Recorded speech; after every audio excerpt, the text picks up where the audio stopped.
So now I'm going to introduce to you two concepts: primary sources and secondary sources. Primary sources are cases and legislation. Start using that word now, Yeah, I've read ledge. Now that's the first vernacular you learn. I'm a lawyer. I know what ledge is. Legislation. I am. You're too cool for me. Like, I don't think I've ever called it ledge in my life. I'm ledge. On the ledge thinking I should throw myself over trying to find it and read it. No, it's the ledge. Hashtag. Secondary sources are the journals and scholarly articles, right? So these two, you have to remember: primary, secondary, primary. So the way I think about that is think about, particularly those of you who come from any kind of science background or anything like that, think of primary sources are always the data. So the actual data that you're using. And so if we have case law or if we have legislation, whether it's historical or current, that's data that you're using. You're looking straight at the data. Secondary is people writing about the data, which again has hierarchies in it.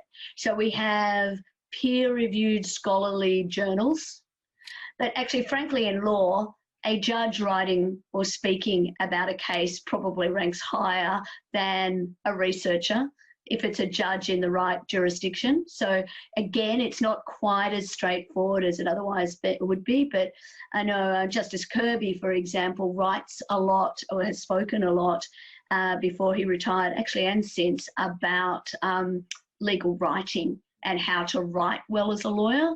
And I would give precedence, to use that term, to anything he writes over what scholars write about legal writing for what I think are relatively obvious reasons.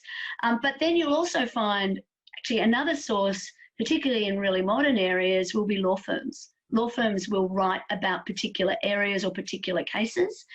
And again, particularly from a currency point of view, they're weighted differently, but they're important as well compared to scholarly writers.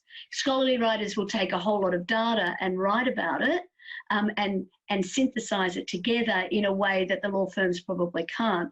But if you're actually reading something that's written by a firm that was instructing in a particular case, that is gold. That is actually weighted relatively high. And if a barrister has written a case note, particularly about a case that they were involved in, or that they actually sat in and saw the argument, then again, that might have a higher weighting. So there's lots of stuff that's going on in that space. So making a decision about the weighting you want to give a secondary material, you need to, primary, secondary, but you need to weight each. So more current in primary materials usually has more weight than something historical. Not always, it will depend on your question, but mostly that would be true. And in relation to secondary materials, think about who the author is and what their interest is in order to think about the weight that you give it. Now, we won't be going through the platforms today. We're just showing you. Yeah, what's available, absolutely. Now, following on from what Cath is saying about who writes these materials and why you should weight it. So I've put in Adani judgment in Allen. So Adani is that big coal mine up in Queensland. It's very contentious because the tailings will be going into the Great Barrier Reef. There are multiple orders stopping the... so many issues in that particular one too, because Adani itself is an Indian company, so it's a foreign investment company. It was looking for financing. There's a whole range of significant issues in that particular matter.